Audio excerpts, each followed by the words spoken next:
उस टाइम पे that will B ग्राम पर क्यूबिक सेंटीमीटर। ठीक, अब देखो जो ये डेंसिटी होती है ये स्पेसिफाइड होती है, यानी जो अगर हम देखेंगे अगर कोई भी कंडीशन है वहां पे जो डेंसिटी होगी वो बराबर होगी।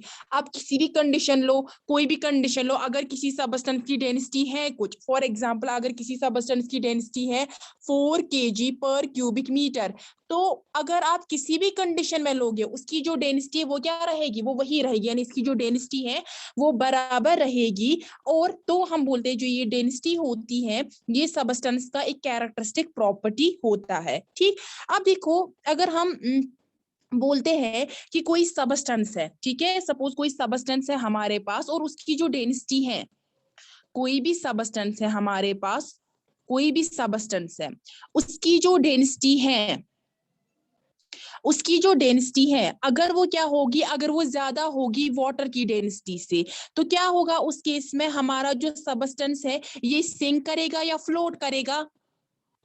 अगर हमारे सबस्टेंस की डेंसिटी ज्यादा है देन वाटर से, व्हाट विल हैपन, सिंक करेगा।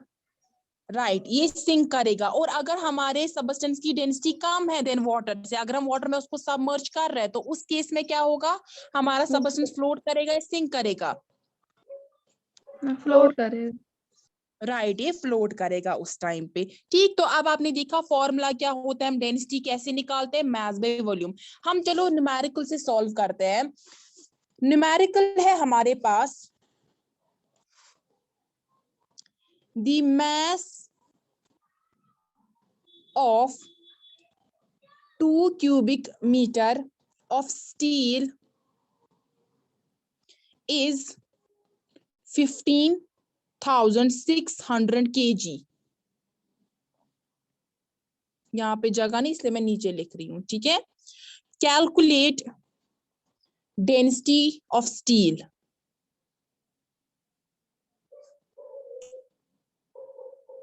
मैं फिर से पढ़िए question. The mass of 2 cubic meter of steel is 15,600 kg। Calculate density of steel. सबसे पहले हमें क्या करना है, हमें देखना है गिवन क्या है, यानी हमें क्वेश्चन से क्या क्या दिया गया है। पहले आप देखो 2 metre cubic metre, cubic metre किसका यूनिट होता है, वॉल्यूम का। अगर आपको कहीं पे समझ नहीं आएगा क्वेश्चन, आप सिंपली क्या करना, आप यूनिट की तरफ देखना कि यूनिट क्या है, इसका यूनिट क्या है, क्यूबिक मीटर, यानी ये वॉल्यूम होगा इसका, तो वॉल्यूम क्या है यहाँ पे, इट्स 2 क्यूबिक मीटर। अब अगर हम देखेंगे मास कितना दिया गया है, इट्स 15,600 kg, राइट। तो हमें डेंसिटी निकालनी है। डेंसिटी किसके बराबर है, डेंसिटी का फॉर्मूला क्या है, mass divided by volume, right. ठीक, तो अगर हम निकालेंगे मास डिवाइडेड बाय वॉल्यूम, हमारा मास क्या है यहाँ पे, it's 15,600, right, divided by 2 metre cube, ऊपर भी केजी, तो क्या आएगा, 2 1 आर 7 और 14, 2 8 आर 16, 0 0, तो क्या आएगा, किसके बराबर आएगा, 7800 kg पर क्यूबिक मीटर। ठीक, तो क्या निकली डेंसिटी स्टील की, 7,800 किलोग्राम पर क्यूबिक मीटर। समझ आया कैसे निकालते हम डेंसिटी? यस। चलिए ठीक है, फिर मैं आपको क्वेश्चन देती हूँ, आप अभी कीजिए वो सॉल्व और मुझे आंसर सब देंगे उसका, किसका क्या आंसर निकला। अगर मेरे पास एक सबस्टेंस है, ठीक, उसका जो मास है दैट इज 14,000 किलोग्राम और इसका जो वॉल्यूम है दैट इज अगेन मैं लेती हूँ 2 cubic metre. Calculate density, density calculate कीजिए।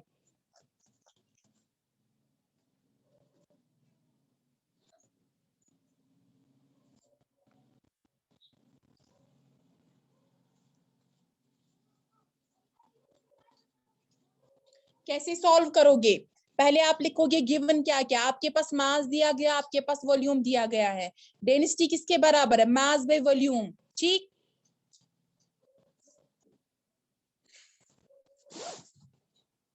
7,000 kg per meter cube.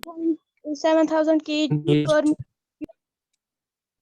Right 7,000 kg पर मीटर क्यूब या क्यूबिक मीटर भी हम बोल सकते हैं। सबने सॉल्व किया? किसी को कोई कंफ्यूजन?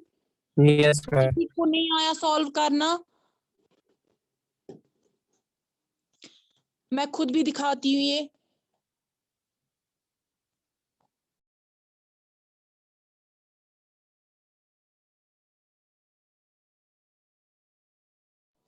तो किसके बराबर है density? mass divided by volume. Mass कितना है? It's 14,000 divided by 2 kg cubic metre. 2 1 r 2 7 r 0 0 0 कितने आए? 7,000 kg पर क्यूबिक मीटर। ठीक है,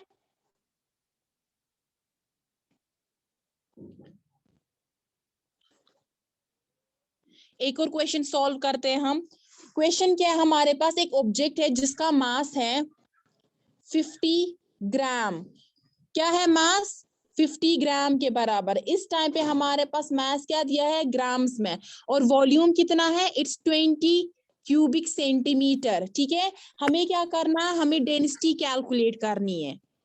हमें डेंसिटी कैलकुलेट करनी है और हमें बोलना है अगर वाटर की डेंसिटी जो है दैट इज 1 ग्राम पर क्यूबिक सेंटीमीटर, देन हमें बोलना है क्या ऑब्जेक्ट फ्लोट करेगा इसमें या सिंक करेगा इस वाटर में। कैलकुलेट कीजिए पहले इसकी डेंसिटी। कैसे कैलकुलेट करोगे? आपको यहाँ पे यूनिट्स वगैरह चेंज करने की जरूरत नहीं है क्योंकि हमारे पास जो मास है वो भी ग्राम्स में दिया गया है, स्मॉलर यूनिट में दिया गया है। वॉल्यूम भी वही से smaller unit that is cubic centimetre में दिया गया है। तो आप सिंपली डेंसिटी कैलकुलेट कीजिए, that's mass divided by volume. 50 divided by 20 वो किसके बराबर आएगा?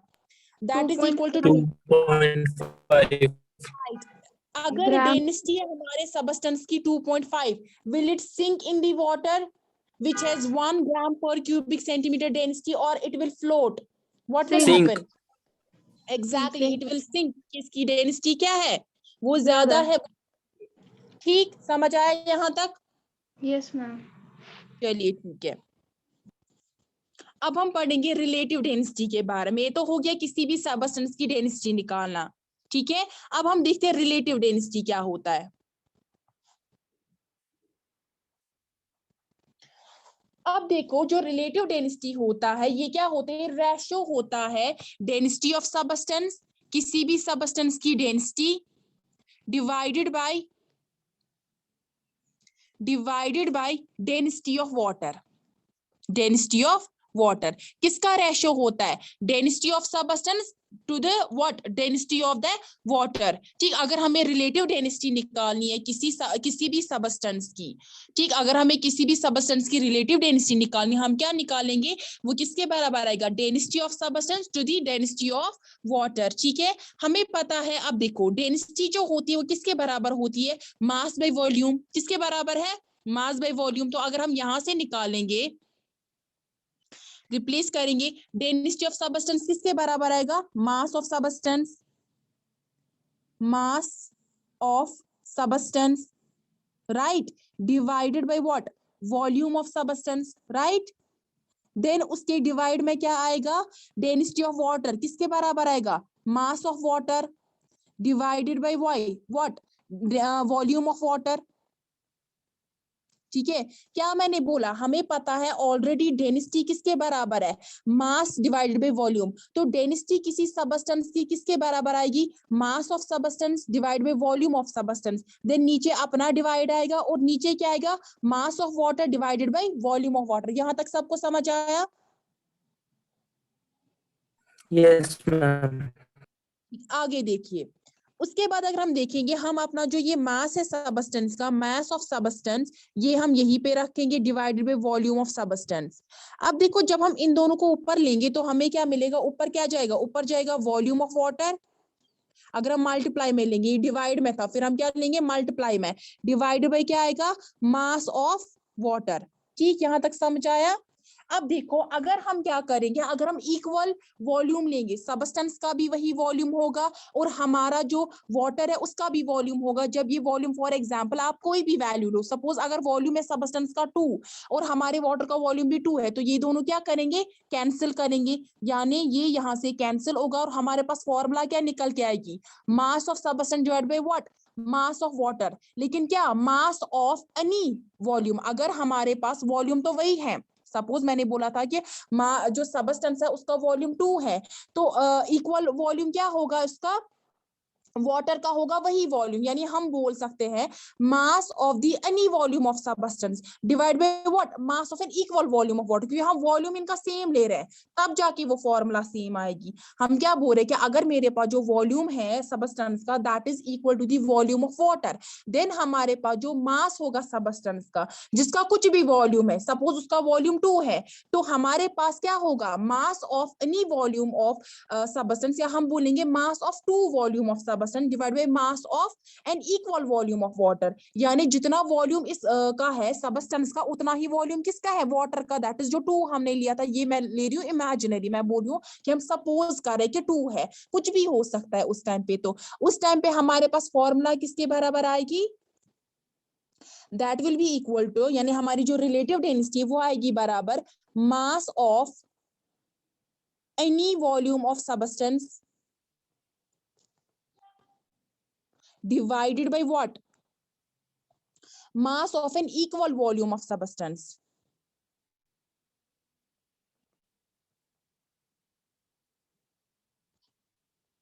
समझ आ रहा है, सॉरी वाटर, यहाँ पे वाटर, यहां तक सबको समझ आ रहा है,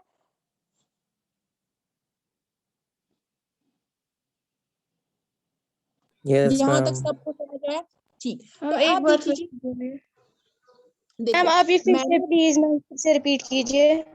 जी मैं रिपीट करती हूँ, मैंने बोला कि अगर मैं कोई सबस्टेंस ले रही हूँ, उसका वॉल्यूम मैं सपोज 2 ले रही हूँ, और मेरा जो वाटर है उसका भी वॉल्यूम क्या है, 2 है, उस केस में क्या होगा, वॉल्यूम वॉल्यूम कैंसल होगा। जब वॉल्यूम वॉल्यूम कैंसल होगा, लेकिन हमें यहाँ पे मेंशन करना है कि हमने इक्वल वॉल्यूम लिया। मैं ये जो एनी वॉल्यूम लिख रही हूँ, मैं बोल रही हूँ कोई भी वॉल्यूम है सबस्टेंस का, और यहाँ पे जो मैं इक्वल वॉल्यूम लिख रही हूँ, इसका मतलब क्या, ये समझो, एनी वॉल्यूम मतलब कोई भी वॉल्यूम, सपोज 2 है, इक्वल वॉल्यूम मतलब जितना मैंने इसका वॉल्यूम लिया है सबस्टेंस का, उतना ही वॉल्यूम मेरा वाटर का भी होना चाहिए। यहाँ पे समझ आया फॉर्मूला क्या है, एनी वॉल्यूम इक्वल वॉल्यूम का, समझ आया जो यस मैं यहाँ मैम। पे मेंशन कर रही हूँ, ठीक है। तो अगर हम रिलेटिव डेंसिटी की बात करें किसी भी सबस्टेंस का, ये क्या होता है, ये रेशो होता है, किसका रेशो होता है, अब अगर हम डिफाइन करेंगे, mass of any volume of substance to the what, to the mass of an equal volume of water, ठीक है, ये उसका रेशियो होता है। या अगर हम देखेंगे जो ये रिलेटिव डेंसिटी है, आप देखो यहाँ पे जब हम डिवाइड कर रहे हैं, यहाँ पे भी मास है, यहाँ पे भी मास है, मास हम किसके टर्म्स में लेते हैं, केजी में लेते हैं, डिवाइड बाय केजी आएगा, ठीक है, divide by what, divide by KG आएगा, केजी केजी क्या होगा, कैंसिल होगा। तो हमारा जो रिलेटिव डेंसिटी है ये एक प्योर नंबर है, इसके यूनिट्स नहीं होते हैं। रिलेटिव डेंसिटी की अगर हम बात करेंगे, ये प्योर नंबर है, या मैंने अगर आपको पहली फॉर्मूला दी, that is density of substance to the density of water. Relative density किसके बराबर है, density of substance divide by what, density of water. तो अगर मैं यूनिट्स की बात करूंगी, डेंसिटी के यूनिट क्या है, केजी पर क्यूबिक मीटर, डिवाइडेड बाय आएगा केजी पर क्यूबिक मीटर, तो कैंसिल हो जाएगा, यानी इसके यूनिट्स ही नहीं रहेंगे। तो हम बोलते हैं कि जो रिलेटिव डेंसिटी होता है ये एक प्योर नंबर होता है। ठीक, यहाँ तक सबको समझ आया। अब देखो जी, रिलेटिव डेंसिटी है, ये क्या करता है, किसी भी सबस्टेंस का जो रिलेटिव डेंसिटी ये एक्सप्रेस करता है उसकी हेवीनेस, यानी डेंसिटी क्या है सबस्टेंस की, किसके कंपैरिजन में, वाटर के कंपैरिजन में। जो आप देख रहे हो जो हम डिवाइड कर रहे हैं, यानी कोई सबस्टेंस जो उसकी डेंसिटी जो है, अगर वो कुछ वैल्यू के बराबर है, उसको हम कंपेयर करते हैं किसकी डेंसिटी के साथ, वाटर की डेंसिटी के साथ। सपोज अगर मैं देखूंगी जो रिलेटिव डेंसिटी है आयरन की 7.8, मैं डेंसिटी की नहीं, मैं रिलेटिव डेंसिटी की बात कर रही हूँ। इसका मतलब क्या है यहाँ पे कि हमारा जो आयरन है, आयरन जो है ये 7.8 टाइम्स हेवियर है किससे, वाटर से, ठीक है। यानी हम कंपेयर कर रहे हैं डेंसिटी, या हम बोलेंगे हम हेवीनेस को कंपेयर कर रहे हैं किसी भी सबस्टेंस का टू दैट ऑफ वाटर के साथ हम कर रहे हैं, ठीक है। अब देखो अगर हमारा जो रिलेटिव डेंसिटी है सबस्टेंस का, मैंने बोला कि ये हमें हेवीनेस बोलते हैं। रिलेटिव डेंसिटी जो होती है वाटर की वो किसके बराबर होती है, वो 1 के बराबर होती है। वाटर की जो रिलेटिव डेंसिटी होती है वो 1 के बराबर है। अगर रिलेटिव डेंसिटी किसी सबस्टेंस की वो 1 से ज्यादा है, वो 1 से क्या है, ज्यादा है, तो वहां पे जो सबस्टेंस होगा वो हेवियर होगा वाटर से और वो नीचे सिंक करेगा, यानी बॉटम में जाएगा। क्या मैंने बोला, फिर से आप देखिए, नजर रखिए कि मैं बोल रही हूँ कि जो रिलेटिव डेंसिटी है वाटर की that is equal to what, वो बराबर है 1 के। तो अगर मेरा सबस्टेंस है, अगर मेरा कोई सबस्टेंस है और उसकी जो डेंसिटी वो ग्रेटर देन 1 से है, यानी 1 से वो ज्यादा है, तो उस टाइम पे क्या होगा, मेरा जो सबस्टेंस है ये सिंक करेगा वाटर में। क्या करेगा, सिंक करेगा। अब देखो, अगर मेरे पास सबस्टेंस है और उस सबस्टेंस की क्या है, रिलेटिव डेंसिटी वो लेस देन 1 है, तो उस टाइम पे मेरा जो सबस्टेंस है ये क्या करेगा, ये फ्लोट करेगा। समझ आया, समझ आया सबको, यहां तक सबको समझ आया? Yes ma'am. किसी को कोई कंफ्यूजन? क्या मैंने बोला कि हम क्या करते हैं, रिलेटिव डेंसिटी में कंपैरिजन होता है किस किस की डेंसिटी का, एक तो सबस्टेंस की डेंसिटी का to the density of what, water. Relative density हम लेते हैं 1 के बराबर होती है। तो उसके बाद अगर कोई सबस्टेंस, मैंने आपको अभी बोला आयरन है, आयरन की रिलेटिव डेंसिटी 7.8 है, यानी वो इस 1 से ज्यादा है, इसका मतलब क्या करेगा, वो आयरन सिंक करेगा, यानी वो पानी के नीचे जाएगा। अब देखो कोई सबस्टेंस है जिसका जो रिलेटिव डेंसिटी है it will be equal to 0.2, यानी 1 से कम है। अगर 1 से कम है तो ये क्या करेगा, ये फ्लोट करेगा। ठीक है, समझ आया? अब देखो हम न्यूमेरिकल करेंगे इस बेस पे, रिलेटिव डेंसिटी कैसे कैलकुलेट करते हैं। सपोज हमारे पास जो सिल्वर है, मेरे पास सिल्वर है, सिल्वर क्या है,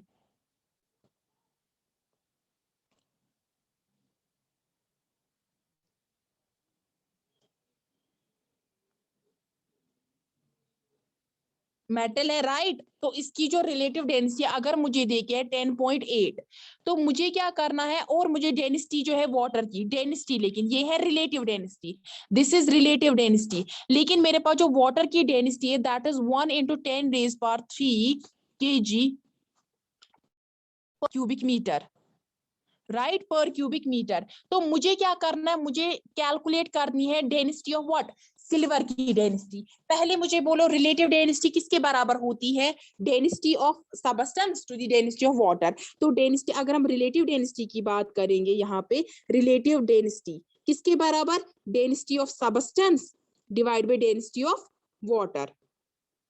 ठीक है, तो क्या लिखूंगी मैं यहाँ पे, मेरा जो सिल्वर है इसकी रिलेटिव डेंसिटी 10.8 है, यानी रिलेटिव डेंसिटी मुझे दे के हैं, रिलेटिव डेंसिटी दे के हैं, सॉरी एक सेकेंड, रिलेटिव डेंसिटी दे के हैं, और मेरे पास क्या दे के, डेंसिटी ऑफ वाटर दे के हैं, ये दो मुझे दे के, तो मुझे क्या निकालना है, डेंसिटी ऑफ सिल्वर निकालना है मुझे। तो क्या करेंगे हम, जो वैल्यूज है सब्स्टिट्यूट करेंगे यहाँ पे, रिलेटिव डेंसिटी किसके बराबर, 10.8 is equal to density of silver, जो कि हमें निकालनी है, density of what, silver.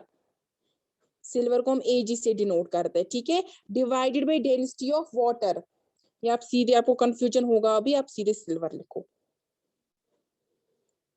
Divide by density of water किसके बराबर, 1 × 10⁻³ ठीक है। तो क्या आएगा यहाँ पे, किसके बराबर आएगा, 10.8 multiplied by 1 × 10⁻³ is equal to what?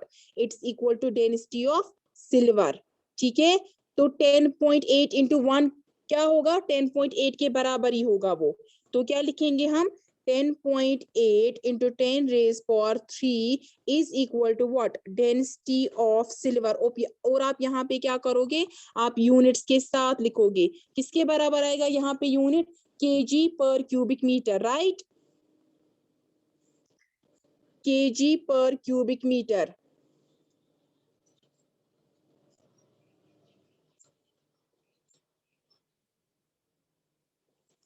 ठीक, समझ आया? Yes ma'am. ठीक है, ठीक है, तो मैं आपको क्वेश्चन देती हूँ, आप सॉल्व कीजिए वो क्वेश्चन अभी।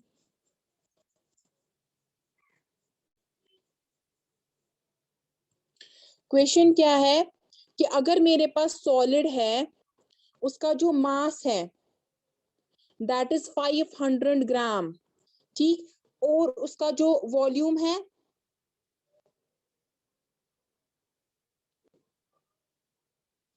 दैट इज 350 क्यूबिक सेंटीमीटर, ठीक है। आप क्या कीजिए, आप यहाँ पे डेंसिटी कैलकुलेट कीजिए, सिंपली आप डेंसिटी कैलकुलेट करिए, जल्दी से कीजिए। फॉर्मूला देखोगे, density is mass by volume, mass divided by volume कीजिए, यानी 500 डिवाइडेड बाय 350 किसके बराबर आएगा?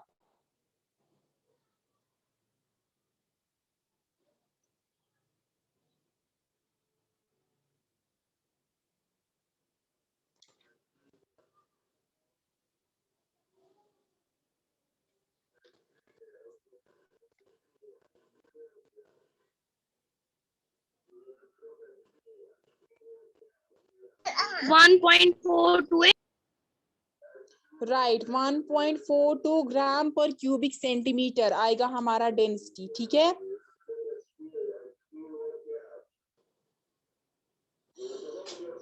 तो अब मुझे बोलिए कि कितना जो ये वाटर का जो अगर हम देखेंगे वाटर का मास क्या होगा which is displaced by the solid.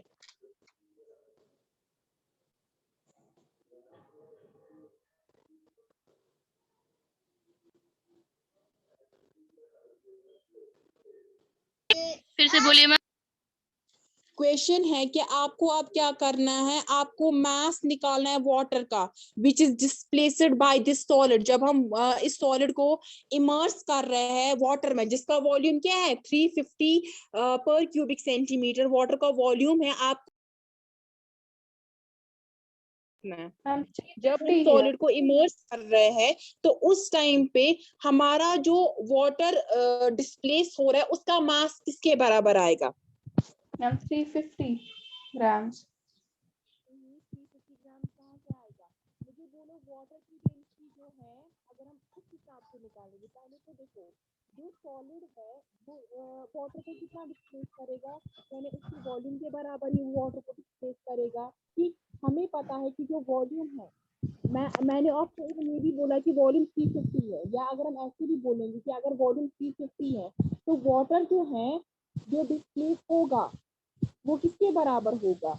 यहाँ पे अगर हम देखेंगे जो डेंसिटी है वाटर की डेंसिटी कितनी है, दैट इज इक्वल टू 1, ये मैंने आपको प्रीवियस लेक्चर में भी बोला था। और डेंसिटी किसके बराबर होता है? मास of water bye volume of water. Volume कितना है 350 जो दे के, डेंसिटी है 1 के बराबर। यहाँ से आप मास को कैलकुलेट कर सकते हो, कितना मास आएगा? 350। वो आपने कैलकुलेट किया? Yes ma'am. चलिए फिर ठीक है, तो वो आता है हमारा 350। आपने पहले भी शायद बोला 350, राइट?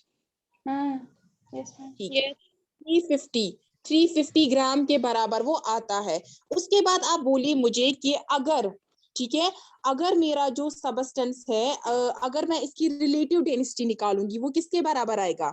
आप देखो डेंसिटी वाटर की भी दी गई है, आपको डेंसिटी आपने निकाली, इसकी सॉलिड की भी निकाली आपने डेंसिटी, आपने वाटर की भी डेंसिटी निकाली, तो आपको क्या करना है, रिलेटिव डेंसिटी को कैलकुलेट करना है, किसके बराबर आएगा?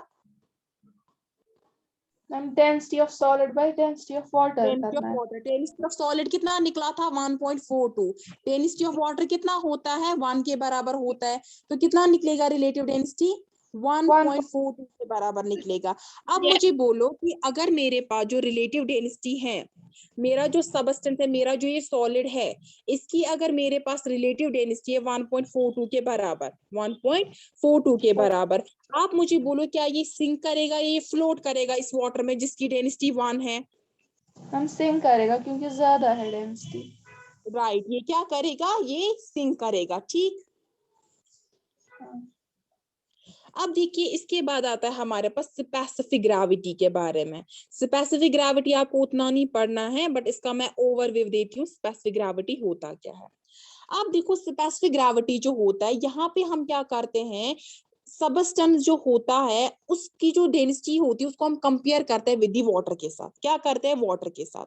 अगर मेरा जो वाटर है इसका अगर मैं देखूंगी मास सपोज इसका 1000 kg है प्योर वाटर का, और अगर हम देखेंगे जो इसका ये होगा वॉल्यूम होगा दैट इज 1, यानी 1 जो है ये क्यूबिक मीटर है, ये वॉल्यूम है, और मेरे पास 1000 है केजी।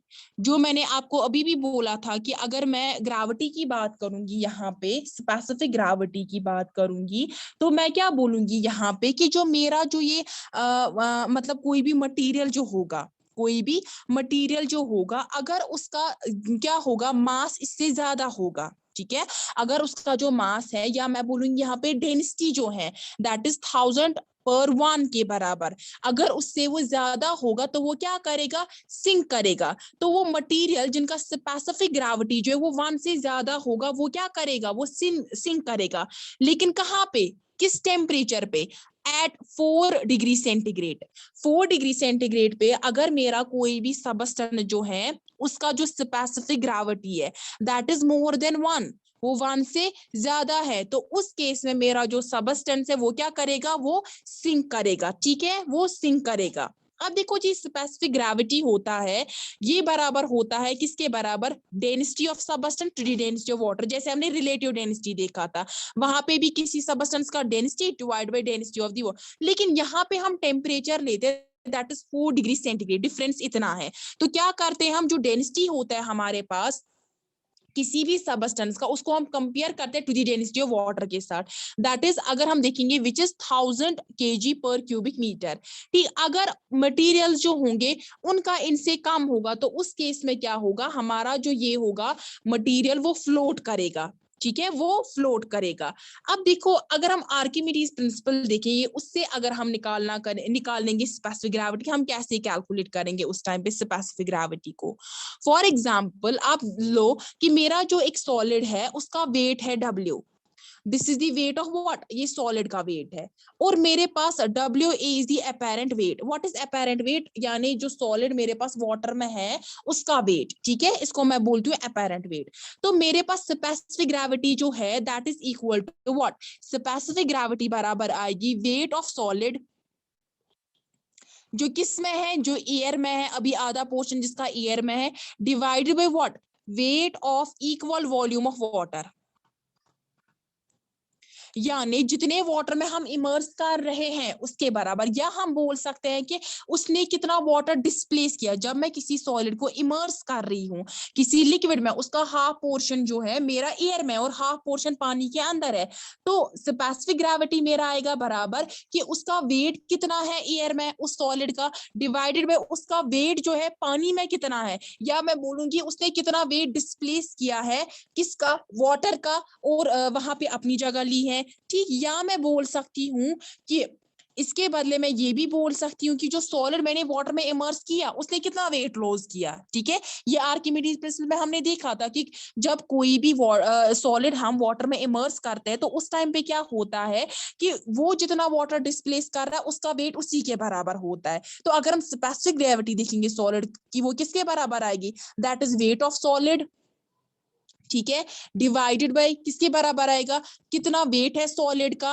माइनस उसने कितना वेट डिस्प्लेस किया है, ठीक है, माइनस उसने जो अपेरेंट वेट है उसने कितना डिस्प्लेस किया है। तो मैं क्या बोल सकती हूं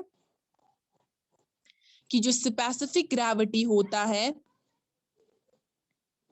स्पेसिफिक ग्रेविटी किसके बराबर होता है कि वेट कितना है सॉलिड का डिवाइड बाय जितना सॉलिड का वेट होगा माइनस उसमें से कितना इमर्स हुआ है पानी में, या मैं बोलूंगी उसने कितना वेट डिस्प्लेस किया है वाटर का, ठीक है। समझ आया, समझ आया सबको यहाँ तक, Yes, यहाँ तक ma'am. सबको समझ आया, ठीक है। तो आपको मैं क्वेश्चन दूंगी, होमवर्क है आपका, आप वो सॉल्व करोगे, ठीक है।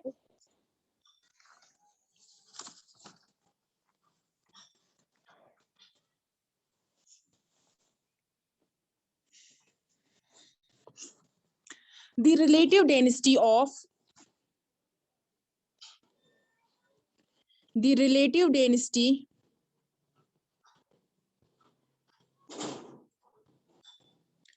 of substance is 18 if the density of water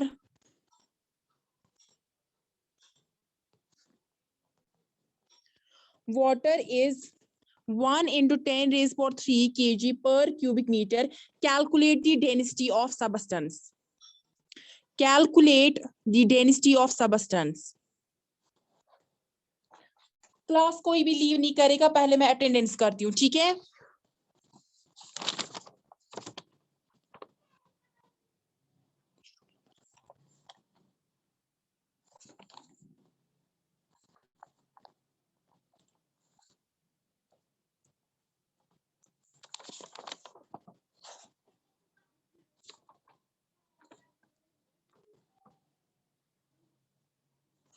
Tanzila Shafi, आपने क्यों नहीं अपना रोल नंबर मेंशन किया है वहां पे?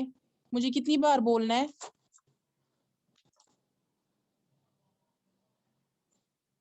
चलिए ठीक है, सबने नोट डाउन किया? जी मैम, उठाया स्क्रीन।